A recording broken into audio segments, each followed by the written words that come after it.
हो सकता है कि हम बसपा को वोट दे दें। हम कोई समाजवादी नहीं, कोई कांग्रेसी नहीं, बिजनौर का बाहरी को प्रत्याशी बना के मुरादाबाद की नहीं उतार दिया। हम ऐसे प्रत्याशी को पसंद ही नहीं करते। हम दोबारा मोदी जी को प्रधानमंत्री देखना चाहते हैं और ऐसी सरकार लाना चाहते हैं सबका साथ सबका विकास। तो भारतीय जनता पार्टी की एक सोची समझी रणनीति है कि इनको बांटो और राज करो। राष्ट्रीय दिग्गज का जो भी फैसला होगा वो कुछ अच्छे की नहीं होगा, उनको और बड़ा मुकाम मिल सकता है। कोई बड़ा आंदोलन कोई किसी चीज को हटाने के लिए कभी छोटा नहीं होता। लोकतंत्र के अंदर है, आप अपनी आवाज उठाते रहिए, आई नकल होगा कि भाई ये इसको बैलेट पेपर से किया जाए, अब तो मर्जी है। यानी समाजवादियों का नारा था सबका साथ सबका विकास, मगर कुछ नहीं हुआ। लेकिन इंशाल्लाह गठबंधन के कैंडिडेट की भारी मतों से जीत होगी। उत्तर प्रदेश में पहले चरण का चुनाव का बिल्कुल बच चुका है। इस वक्त हम मौजूद हैं मुरादाबाद लोकसभा क्षेत्र इंदिरा चौक पर। यहाँ पर कुछ लोग मौजूद हैं, उनसे बात करेंगे और जानेंगे कि यहाँ का मतदाता किस ओर जाता दिखाई दे रहा है। सबसे पहले आपका नाम जानना चाहेंगे। हाजी शाहिद गामा। शाहिद भाई, 2024 का चुनाव का बिल्कुल बच चुका है और 19 तारीख में यहाँ पहले चरण की वोटिंग होनी है और यहाँ से रुचि वीरा गठबंधन की प्रत्याशी और दूसरी तरफ ठाकुर सर्वेश सिंह भी भाजपा की ओर से मैदान में है। तो क्या लगता है कि इस बार जनता किस ओर जा रही है? देखिए, इस बार जनता ने मन बना रखा है। जो गठबंधन है, इंडिया गठबंधन की ओर जनता का मन है और इंशाल्लाह इंडिया गठबंधन की ओर जनता का वोट पड़ेगा। भारी प्रत्याशी का बराबर विरोध चल रहा है मुरादाबाद के अंदर, तो उसको लेकर क्या रणनीतियां हैं लोगों की?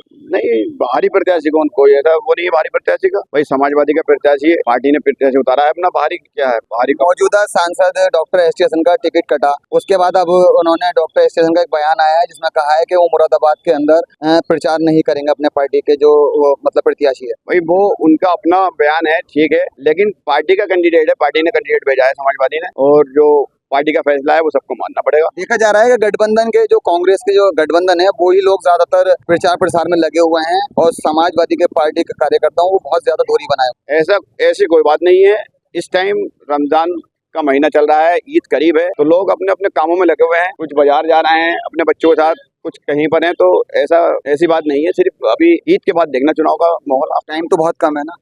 अब टाइम तो कम है ही, वो तो सबको मालूम है, लेकिन त्योहार भी तो है ना भाई। आप जानते हैं अभी एक हफ्ता ईद में है, तो आप ये तो जानते हैं मुस्लिम लोगों में ईद के त्योहार का कितना महत्व होता है और कितनी खुशी होती है। ठाकुर सर्वेश सिंह दावा कर रहे हैं कि 1.5 लाख वोट से जीत दर्ज करूं। भाई हर कैंडिडेट अपना अपना दावा करता है, वो अपना दावा कर रहे हैं, लेकिन इंशाल्लाह गठबंधन के कैंडिडेट की भारी मतों से जीत होगी। हमारे साथ किसान नेता भी हैं और काफी अच्छे मतलब वक्ता हैं, इनसे बात करेंगे। 2024 का चुनाव शुरू हो गया है, तो क्या किन उम्मीदों से किसान वोट करेगा?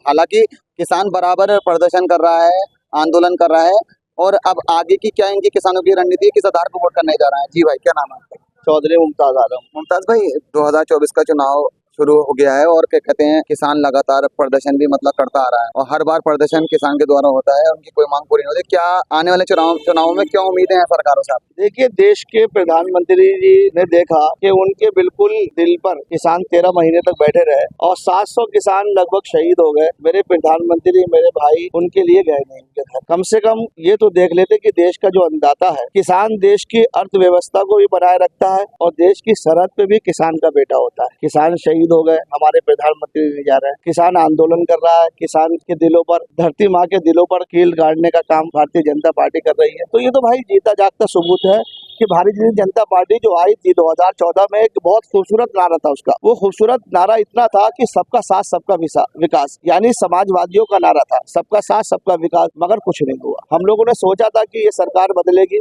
कि जिस तरीके से 2014 के अंदर भारतीय जनता पार्टी के खिलाफ पूरा देश था कि इन्होंने महंगाई कर रखी है, महंगाई चरम सीमा पे है, रोजगार नहीं दे पा रहे, तो हो सकता है कि भारतीय जनता पार्टी की सरकार आए तो कुछ रोजगार। भाजपा के पहले कार्यकाल में ही किसानों ने प्रदर्शन किया है, उसके बावजूद भी भारी सीटें लेकर आई है और दोबारा गवर्नमेंट बनाई भाजपा ने। देखिए, ये तो सब खेल जो है ईवीएम मशीन का खेल है। हम लोग मांग कर रहे थे, आज भी जंतर मंतर पर सारे किसान, सारे वकला हजरात थे कि भाई ये इसको बैलेट पेपर से किया जाए, अब तो मर्जी है। जो कि ईवीएम का आंदोलन कर रहे हैं वो लोग तो खुद मैदान में उतरे हैं, चुनाव लड़ रहे हैं। भाई क्यों नहीं लड़ेंगे? ये तो हमें तो संविधान में मिला है, अब संविधान में कोई चीज हमें मिली है तो उसका तो फायदा हम उठाएंगे।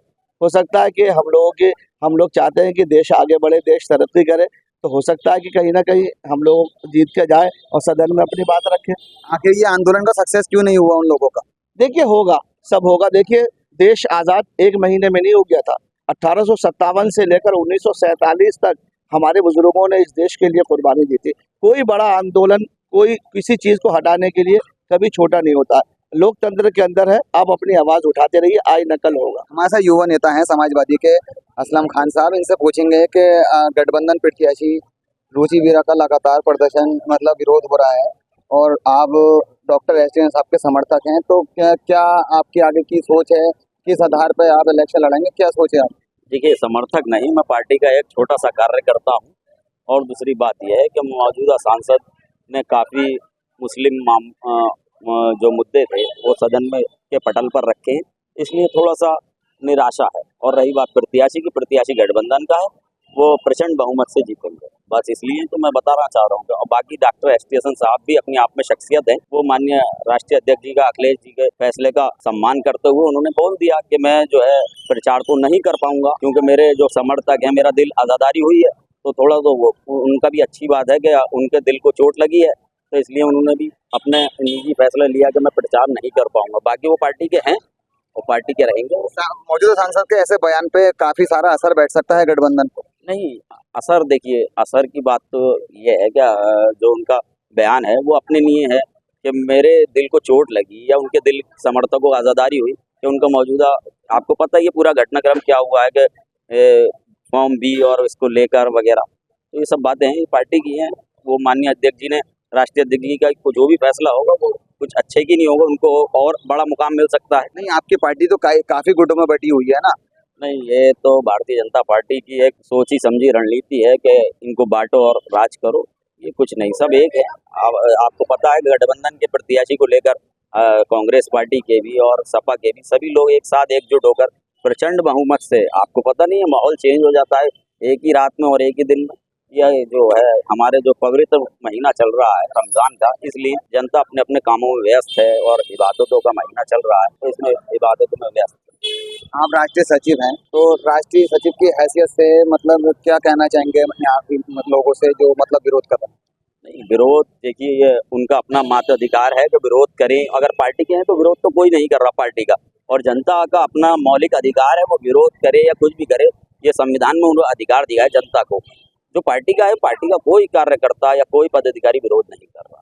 तो देखा, इनका साफ साफ कहना है कि पार्टी का कोई भी कार्यकर्ता विरोध नहीं कर रहा, और ये सब भाजपा का करा धराए आरोप लगाए जाते हैं। समाज सेवी भी मौजूद हैं, इनसे बात करेंगे कि किन आधारों पर ये वोट करने जा रहे हैं और क्या क्या इनके दिमाग में है कि कैसी सरकार चुनना चाहते हैं। जी भाई, सबसे पहले आपका नाम जानना चाहेंगे। मेरा नाम मुरसलीन अंसारी।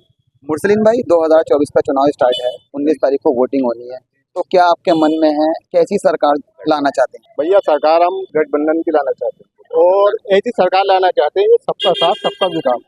मोदी जी का नारा है सबका साथ सबका विकास सबका मोदी जी को पसंद करते हैं, क्योंकि मुलायम सिंह की यही 2000 पॉलिसी के उन्होंने ये चाहा था, हम दोबारा प्रधानमंत्री देखना चाहते हैं, हम दोबारा मोदी जी को प्रधानमंत्री देखना चाहते हैं। वही अखिलेश जी कर रहे हैं, क्योंकि एक मुस्लिम चेहरा मुरादाबाद का था, उन्होंने खत्म करके एक बिजनौर का बाहरी को प्रत्याशी बना के मुरादाबाद की नहीं उतार दिया। हम ऐसे प्रत्याशी को पसंद ही नहीं करते, हम प्रत्याशी शहर का चाहते हैं, कोई भी हो। तो मतलब क्या फिर आप किसको वोट करने जा रहे हैं?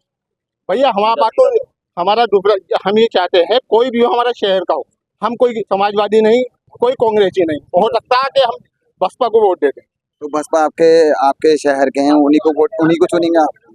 या तो आप अभी भाजपा की बात कर रहे हैं, अब आप बसपा को मंडल के हैं हमारे, कोई जिला मुरादाबाद के हैं। अभी तो आपने भाजपा को कहा ना। बसपा को हाँ। अभी कुछ देर पहले आपने सबका साथ मोदी जी को लाने को कह रहे हैं और बसपा को वोट देने की बात कर रहे हैं। दोनों को बात ही की है, कोई फर्क नहीं पड़ता। फिलहाल मैं अपने सहयोगी अब्दुल्ला खान के साथ फराज खान, द न्यूज़ 15।